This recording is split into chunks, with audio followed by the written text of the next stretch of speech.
Hello students, welcome to Auto Exams. आज के इस वीडियो में हम कवर करने वाले हैं उत्तर प्रदेश कांस्टेबल भर्ती री एग्जाम के लिए जीके जीएस प्रैक्टिस सेट 6 को कंप्लीट करने वाले हैं। तो आप सभी लोग जितने भी स्टूडेंट यूपी पुलिस कांस्टेबल री एग्जाम की तैयारी कर रहे हैं, आप सभी लोग वीडियो के लास्ट तक बने रहिएगा अपने सोनम मैम के साथ। और अगर आप हमारे चैनल पर नया विजिट किए हैं तो प्लीज़ चैनल सब्सक्राइब करिएगा ऑटो एग्जाम्स को और बेल आइकन प्रेस कर लीजिए। चलिए फ्रेंड्स, चलते हैं प्रश्नों की तरफ। यहाँ पे आपका पहला क्वेश्चन दिया गया है, दिल्ली को देश की राजधानी किस संविधान संशोधन द्वारा बनाया गया। तो याद रखिएगा, दिल्ली देश की राजधानी है, भारत देश की राजधानी दिल्ली हो जाती है, और यह राजधानी किस संविधान संशोधन के द्वारा बनाई गई थी यह आपको पता होना चाहिए। तो यहाँ पे आपका राइट आंसर कौन सा हो जाएगा? Option see the right answer, यानी कि 69वां संविधान संशोधन 1991 में यह दिल्ली की राजधानी बनाई गई थी। यह आपके संविधान में एक संशोधन किया गया था, इसके द्वारा ही आपके दिल्ली को देश की राजधानी के रूप में स्वीकार किया गया था। याद रखिएगा, option C is the right answer.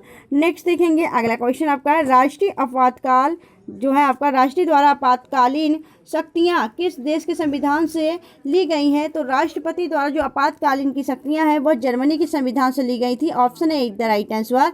अगर बात की आपातकालीन जो आर्टिकल है वह कितने आर्टिकल हैं किस के अकॉर्डिंग, तो 352 से लेके, ठीक है, तो याद रखिएगा, तो यह 352 से लेके 360 तक यह आपके आपातकालीन उपबंध दिए गए हैं। 352 में क्या दिया गया? 352 में आपके राष्ट्रीय आपातकाल की बात की गई है, 356 में राष्ट्रपति शासन की बात की गई है, और 360 में आपका यह आपके वित्तीय आपातकाल की बात की गई है। 3 प्रकार के आपातकालीन उपबंध शामिल किए गए भारतीय संविधान में, और कहाँ के संविधान से? तो आपकी जर्मनी के संविधान से अडॉप्ट किए गए थे, ठीक है। और यह किस भाग में है? अगर आपसे भाग पूछा जाए तो यह भाग 18 में है। भाग 18 में आपके जो आपातकालीन उपबंध है या आपका सम्मिलित किया गया है। नेक्स्ट देखेंगे, अगला क्वेश्चन आपका है कि भारतीय संविधान के किस अनुच्छेद में यह बताया गया है कि भारत राज्यों का एक संघ है। तो राइट आंसर हो जाएगा ऑप्शन 1।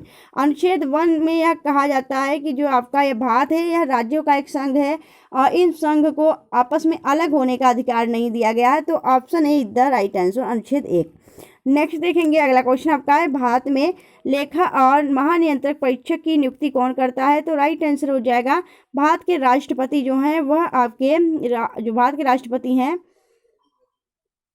ठीक है, वह लेखा और महानियंत्रक की नियुक्ति करते हैं। लेखा और महानियंत्रक, यहाँ पे राइट आंसर क्या हो जाएगा आपका? ऑप्शन सी, राष्ट्रपति के द्वारा लेखा और महानियंत्रक की नियुक्ति की जाती है, जो कि आपके जो आर्टिकल हैं 148 के अंतर्गत आते हैं, ठीक है, याद रखिएगा। चलिए नेक्स्ट देखेंगे अगला क्वेश्चन तरफ। अगला क्वेश्चन आपका है भारतीय संविधान सभा की प्रथम बैठक कब आयोजित की गई थी। राइट आंसर हो जाएगा 9 दिसंबर 1946 को यह प्रथम बैठक थी। वहीं दूसरी बैठक की बात की तो दूसरी आपका 11 दिसंबर 1946 में यह दूसरी बैठक की गई थी। पहले बैठक में इसके अध्यक्ष अस्थायी अध्यक्ष किसे बनाया गया? सच्चिदानंद सिन्हा को, और दूसरे में आपका अस्थायी अध्यक्ष राजेंद्र प्रसाद को बनाया गया था। यह 2 बैठक काफ़ी इंपॉर्टेंट हो जाती हैं। वहीं ऑप्शन यहाँ पे बी की देखिए, तो यहाँ पे जो आपका 26 नवंबर 1949 है, इसमें क्या हुआ था? आपका जो संविधान है वह आपका पारित किया गया था। आप इसे लागू कब किया गया था संविधान को? तो 26 जनवरी 1950 को यह आपका पूर्ण रूप से लागू कर दिया गया था, याद रखिएगा।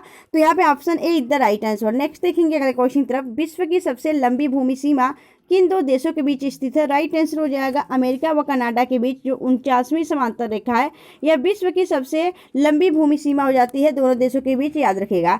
भारत चीन के बीच आपका मैकमोहन रेखा स्थित है, भारत श्रीलंका के बीच आपका कौन सा? पाक जल संधि स्थित है, और भारत और पाकिस्तान के बीच आपका रेड क्लिफ रेखा स्थित है। नेक्स्ट देखेंगे अगले क्वेश्चन तरफ। अगला क्वेश्चन आपका है निम्नलिखित में से कौन सा दर्रा लद्दाख में स्थित नहीं है। तो राइट आंसर हो जाएगा शिवकिला दर्रा। शिवकिला दर्रा यह आपके हिमाचल प्रदेश में स्थित है, यह लद्दाख में स्थित नहीं है।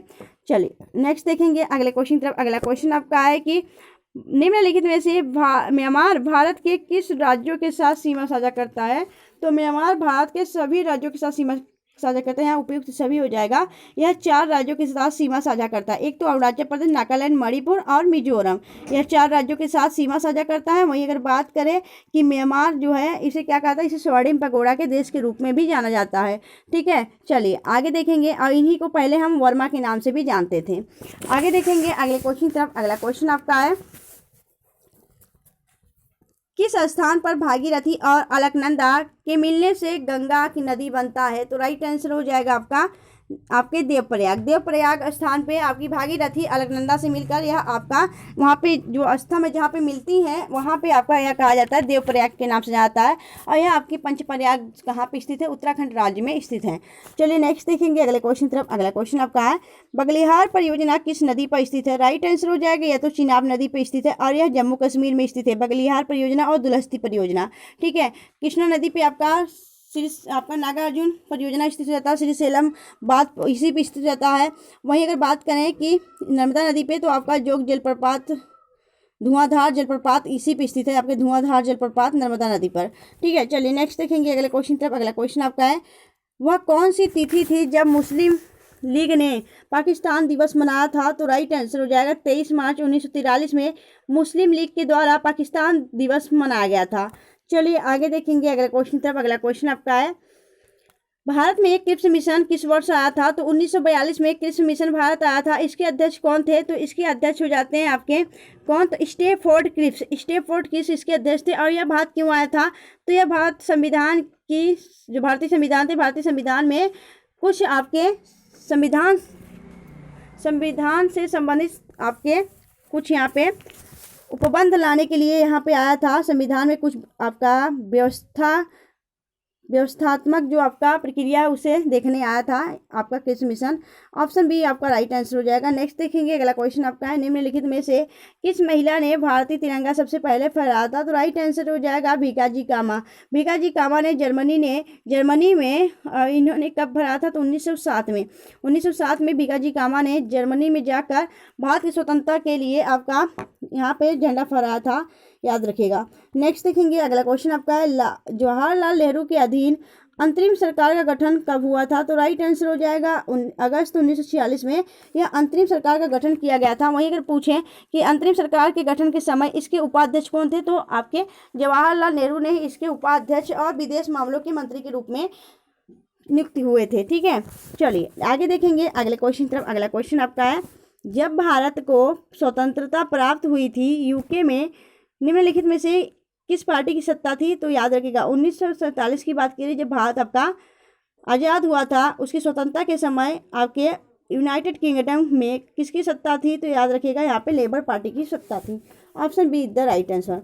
नेक्स्ट देखेंगे अगला क्वेश्चन तरफ। अगला क्वेश्चन आपका है उत्तर प्रदेश के किस जिले में कछुआ वन्यजीव बिहार स्थित है। तो राइट आंसर हो जाएगा या तो वाराणसी में स्थित है कछुआ वन्यजीव बिहार, और यहीं पे तिब्बती अनुसंधान संस्थान स्थित है और यहीं पे साग सब्जी अनुसंधान संस्थान भी स्थित है। तो option be the right answer. आगे देखेंगे अगला क्वेश्चन आपका है भारत की सबसे ज़्यादा सीमा किस देश के साथ लगती है। तो राइट आंसर हो जाएगा बांग्लादेश के साथ सबसे ज़्यादा सीमा लगती है। 4096.7 किलोमीटर सीमा साझा होती है बांग्लादेश के साथ। यह सबसे ज़्यादा स्थलीय सीमा साझा करता है बांग्लादेश के साथ और सबसे कम अफगानिस्तान के साथ, ठीक है। चलिए नेक्स्ट देखेंगे अगला क्वेश्चन तरफ। अगला क्वेश्चन आपका है अगला क्वेश्चन आपका दिया गया है कायदे आजम के नाम से प्रसिद्ध है। कायदे आजम के नाम से कौन प्रसिद्ध है। Mohammad Ali Jinnah. Option A the right answer. Lala Lajpat Rai को हम पंजाब केसरी के रूप में जानते हैं और अमीर खुसरो को तोताए हिंद के रूप में जानते हैं, ठीक है। चलिए नेक्स्ट देखेंगे अगला क्वेश्चन तरफ। निम्नलिखित में से कौन सा एक युग्म सही नहीं है। तो राइट आंसर हो जाएगा आपका उत्तर कोरिया पेंगोंग, दक्षिण कोरिया सियोल, आइसलैंड की बात की रखी, लेकिन भूटान का टोक्यो नहीं होगा या जापान का होगा। जापान की राजधानी टोक्यो है, भूटान का क्या हो जाएगा थिम्पू हो जाएगा। तो यहाँ पे आपका कौन सा गलत हो जाएगा। Option D is the right answer. चलिए आगे देखेंगे अगला क्वेश्चन आपका है निम्नलिखित में से नागासाकी दिवस कब मनाया जाता है। तो 9 अगस्त को नागासाकी दिवस, वहीं 6 अगस्त को आपका हिरोशिमा दिवस मनाया जाता है। यह 2 शहर आपके कहाँ के हैं। तो जापान के हैं और जिस पे आपके द्वितीय विश्व युद्ध के दौरान अमेरिका के द्वारा यहाँ पे बम गिराए गए थे, ठीक है। एक फैटमैन बम और एक आपका लिटिल बम, यह 2 आपके परमाणु बम थे। नेक्स्ट देखेंगे अगला क्वेश्चन तरफ। अगला क्वेश्चन आपका है कि जनसंख्या की दृष्टि से भारत का सबसे बड़ा और सबसे छोटा राज्य है कौन सा है। तो राइट आंसर हो जाएगा उत्तर प्रदेश सबसे बड़ा और सबसे छोटा, बिहार नहीं। यहाँ पर हो जाएगा उत्तर प्रदेश सबसे बड़ा और सिक्किम सबसे छोटा राज्य हो जाता है जनसंख्या की दृष्टि से, ठीक है। तो option C is the right answer. आगे देखेंगे अगला क्वेश्चन आपका है, निम्नलिखित में से मर्दानी खेल किस राज्य का एक प्रसिद्ध मार्शल आर्ट्स है? तो राइट आंसर हो जाएगा कौन सा है? तो यह आपका हो जाएगा मर्दानी जो खेल है यह महाराष्ट्र का हो जाता है। Option A is the right answer. Manipur का हो जाता है थांगटा, क्या हो जाता है? थांगटा हो जाता है। उत्तर प्रदेश का मुष्टि युद्ध हो जाता है। और अगर बात करें यहाँ पे केरला का, तो ये आपका कलारी पट्टू हो जाता है। कलारी पट्टू यहाँ का मार्शल आर्ट हो जाता है। यह कुछ आपके राज्यों के मार्शल आर्ट है, इन्हें भी याद रखिएगा। ठीक है, चलिए आप लोग वीडियो के लास्ट तक बने रहिएगा, और अगर आपको वीडियो अच्छी लग रही है, हेल्पफुल लग रही है, प्लीज वीडियो को लाइक और चैनल सब्सक्राइब जरूर करिएगा। नेक्स्ट देखेंगे अगला क्वेश्चन आपका है कि आधुनिक भूगोल का जनक किसे कहा जाता है? तो अलेक्जेंडर वान हम्बोल्ट को आधुनिक भूगोल के जनक के रूप में जाना जाता है। Option A is the right answer. Next देखेंगे अगला क्वेश्चन आपका, विश्व का प्रथम और एकमात्र ऐसा देश जिसने परमाणु विध्वंस झेला है? तो राइट आंसर हो जाएगा Japan. Option B is the right answer. वहीं इंपॉर्टेंट पॉइंट्स की बात करें तो जापान ने द्वितीय विश्व युद्ध के दौरान 1945 में अमेरिका के द्वारा जापान के 2 शहरों पर परमाणु बम गिराया गया था। 6 अगस्त 1945 को जापान के हिरोशिमा पर लिटिल बॉय बम गिराया गया था, और 9 अगस्त 1945 को जापान के नागासाकी जो आपका शहर है नागासाकी, इस पर फैटमैन परमाणु बम गिराया गया था। यह दोनों बम आपको याद होना चाहिए कि 6 अगस्त को कौन सा लिटिल बॉय बम जापान के हिरोशिमा पर, और 9 अगस्त को नागासाकी पर आपके फैटमैन। ठीक है, यह दो गिराया गया था आप यहाँ के द्वितीय विश्व युद्ध के दौरान। ठीक है, सारे इंपॉर्टेंट हैं आप सबके यह क्वेश्चन, तो आप लोग वीडियो के लास्ट तक बने रहिएगा, वीडियो को पूरा देखिएगा। आज की ये क्वेश्चन काफ़ी इंपॉर्टेंट है। नेक्स्ट देखेंगे अगला क्वेश्चन आपका है, लाख बक्स की उपाधि किस शासक ने दी थी? तो लाख बक्स की उपाधि की बात की किस जो उपाधि है किस शासक ये जो आपका लाख बक्स की उपाधि किस शासक ने धारण की थी? तो यह कुतुबुद्दीन ऐबक ने धारण की थी, क्योंकि इसने सुल्तान की उपाधि धारण नहीं की थी, इसने लाख बक्स की उपाधि धारण की थी क्योंकि ये मोहम्मद गौरी का गुलाम था। ठीक है, और इसने अपनी राजधानी लाहौर बनाई थी, लेकिन इसके बाद जो गद्दी पे बैठा इल्तुतमिश, उसने अपनी राजधानी दिल्ली में बनाई, और इसलिए उसे गुलामों का गुलाम और जो आपका गुलामों का गुलाम भी कहा जाता है, और इसे दिल्ली सल्तनत का वास्तविक सुल्तान माना जाता है इल्तुतमिश को। ठीक है, तो option B is the right answer. Next देखेंगे अगला क्वेश्चन आपका है कि किस मुगल बादशाह को उसकी उदारता के कारण उसे लोग कलंदर पुकारते थे? तो बाबर आपका राइट आंसर हो जाएगा। बाबर को पुकारते थे। बाबर की बात करें तो यह 1526 ईस्वी में, ठीक है, इसने मुगल वंश की नींव रखी थी। याद रखिएगा बाबर की बात की जाए तो यह अपनी पुस्तक बाबरनामा स्वयं लिखा था, और यह आपकी जो चगताई तुर्क भाषा उसमें लिखा गया था। नेक्स्ट देखेंगे अगला क्वेश्चन आपका है, भाषा का सबसे बड़ा आदिवासी समूह कौन सा है? तो राइट आंसर हो जाएगा, सॉरी भाषा नहीं भारत होगा, भारत का सबसे बड़ा आदिवासी समूह कौन सा है? तो राइट आंसर हो जाएगा भील। भारत का सबसे बड़ा आदिवासी समूह जाता है 2011 के जनगणना के अनुसार, तो भील जनजाति option A the right answer. और यह पाए कहाँ जाते हैं? गुजरात, राजस्थान, मध्य प्रदेश, त्रिपुरा और आपके कहाँ पे? तो यह और भी जगह पाए जाते हैं, जैसे कि गुजरात में। ठीक है, चलिए आगे देखेंगे, और छत्तीसगढ़ में भी पाए जाते हैं। अगला क्वेश्चन आपका, जलियांवाला बाग हत्याकांड किस शहर में हुआ था? तो यह अमृतसर पंजाब में हुआ था। जलियांवाला बाग हत्याकांड 13 अप्रैल 1919 की यह घटना हो जाती है, जिसमें जनरल डायर ने निहत्थे लोगों पर गोली चला दी थी। नेक्स्ट देखेंगे अगला क्वेश्चन आपका है, निम्नलिखित में से कौन सी शहर को भारत का इलेक्ट्रॉनिक शहर कहा जाता है? तो राइट आंसर हो जाएगा आपका बेंगलुरु को इलेक्ट्रॉनिक सिटी के शहर के रूप में जाना जाता है। ठीक है, क्योंकि यहाँ पे आपका यह राजधानी हो जाती है किसकी? तो कर्नाटक की राजधानी बेंगलुरु हो जाती है, और इसे भारत का इलेक्ट्रॉनिक सिटी इसलिए कहा जाता है। यहीं पे आपके इसरो की स्थापना की गई है, और यहीं पे आपके 3D प्रिंटेड डाकघर भी स्थापित की गई है। नेक्स्ट देखेंगे अगला क्वेश्चन तरफ। अगला क्वेश्चन आपका है, केंद्रीय खनन अनुसंधान संस्थान कहाँ स्थित है? तो यह तो धनबाद झारखंड में स्थित होता है केंद्रीय खनन अनुसंधान संस्थान। अगला क्वेश्चन आपका है, निम्नलिखित में से कौन से एक नए वली पर्वत है? तो राइट आंसर हो जाएगा शिवालिक श्रेणी एक नई वली पर्वत का उदाहरण है। वहीं अरावली सबसे पुराने आपका पर्वत श्रृंखला हो जाती है। नेक्स्ट देखेंगे अगला क्वेश्चन आपका है, पादप कोशिका में लवक निम्नलिखित में से कहलाते हैं? तो राइट आंसर हो जाएगा यह क्लोरोप्लास्ट कहलाते हैं। Chloroplast option see the right answer.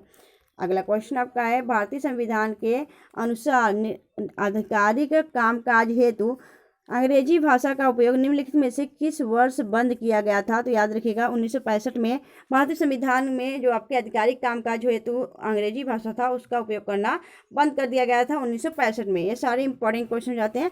आप सबको वीडियो अच्छी लग रही है, हेल्पफुल लग रही है तो प्लीज़ वीडियो को लाइक और चैनल सब्सक्राइब जरूर करिएगा। आगे देखेंगे अगला क्वेश्चन आपका, निम्नलिखित में से कौन सी पर्वत चोटी नेपाल में स्थित है? तो यहाँ पे लिखिएगा नेपाल में नहीं स्थित है, ठीक है, क्योंकि सारे नेपाल में स्थित है, लेकिन जो कामेत है यह आपके नेपाल में नहीं स्थित है, यह आपके उत्तराखंड और तिब्बत क्षेत्र या चीन के क्षेत्र में आता है आपका कामेत। तो option D is the right answer. अगला क्वेश्चन आपका है कि कल्हड़ नामक लेखक ने अपनी संस्कृति काव्य में निम्नलिखित में से कहाँ के राजाओं का वर्णन किया है? तो याद रखिएगा यहाँ पे आपके कश्मीर के राजाओं का इतिहास लिखा गया है आपके किसमें, तो जो आपके राजतरंगिणी पुस्तक है, ठीक है, जो कि कल्हड़ द्वारा लिखा गया है। अगला क्वेश्चन आपका है, कर्नाटक संगीत डैश में प्रचलित है? तो कर्नाटक संगीत जो है यह आपके तमिलनाडु में प्रचलित है, या आपके कर्नाटक, आंध्र प्रदेश और इसके साथ ही आपका केरल, तेलंगाना, इन सभी राज्यों में आपका प्रचलित है। चलिए आगे देखेंगे। अगला क्वेश्चन आपका है, बेल्लूर में रामकृष्ण मिशन की स्थापना किसने की थी? तो यह आपका 1897 में स्थापित किया गया था आपका बेल्लूर, ठीक है। तो याद रखिएगा बेल्लूर में आपका जो यह रामकृष्ण मिशन था इसकी स्थापना आपके बेल्लूर में 1897 में किया गया था। और किसके द्वारा किया गया था? तो यह किया गया था आपके रामकृष्ण परमहंस के परम शिष्य विवेकानंद के द्वारा यह बेल्लूर में आपके रामकृष्ण मिशन की स्थापना की गई थी, ठीक है। ऑप्शन सी राइट आंसर हो जाएगा। आगे देखेंगे अगला क्वेश्चन आपका है, निम्नलिखित में से किसने the broken wings songs of love death and destiny पुस्तक लिखी है 1915 से 16 में? तो याद रखिएगा सरोजिनी नायडू, भारत की कोकिला कही जाती है, नाइटिंगेल ऑफ इंडिया, यह किसने कहा था? तो महात्मा गांधी के द्वारा कहा गया था। और इनकी और भी पुस्तक हो जाती है जैसे कि द विलेज सॉन्ग्स और द गोल्डन थ्रेशोल्ड, यह पुस्तक आपके सरोजिनी नायडू की है। और यहीं पे अगर बात करें सरोजिनी नायडू का जन्म 13 फरवरी को हुआ था। 13 फरवरी को क्या मनाया जाता है? आपका राष्ट्रीय महिला दिवस मनाया जाता है। और अंतर्राष्ट्रीय महिला दिवस आपका 8 मार्च को मनाया जाता है। 8 मार्च को अंतर्राष्ट्रीय महिला दिवस और राष्ट्रीय महिला दिवस सरोजिनी नायडू की बर्थडे पे 13 फरवरी को मनाया जाता है। सरोजिनी नायडू एकमात्र ऐसी महिला थी जो कि पूरे भारत की पहली महिला जो कि राज्यपाल नियुक्त की गई थी, ठीक है। तो सरोजिनी नायडू आपका राइट आंसर हो जाएगा, ऑप्शन बी। यहाँ पे आपका हमने 38 क्वेश्चन कवर किए जो कि आपके उत्तर प्रदेश पुलिस में 38 क्वेश्चन आपके जीके जीएस से आते हैं। तो यहाँ पे आपको ये वीडियो कैसी लगी आप हमें कमेंट सेक्शन कमेंट करके जो बताइएगा। अगर आपको वीडियो अच्छी लगी हो, हेल्पफुल लगी हो तो प्लीज़ वीडियो को लाइक और चैनल सब्सक्राइब जरूर करेगा। मिलेंगे आपसे नेक्स्ट वीडियो में ऐसे बेस्ट कंटेंट के साथ, तब तक के लिए bye bye and thanks for watching, keep smiling.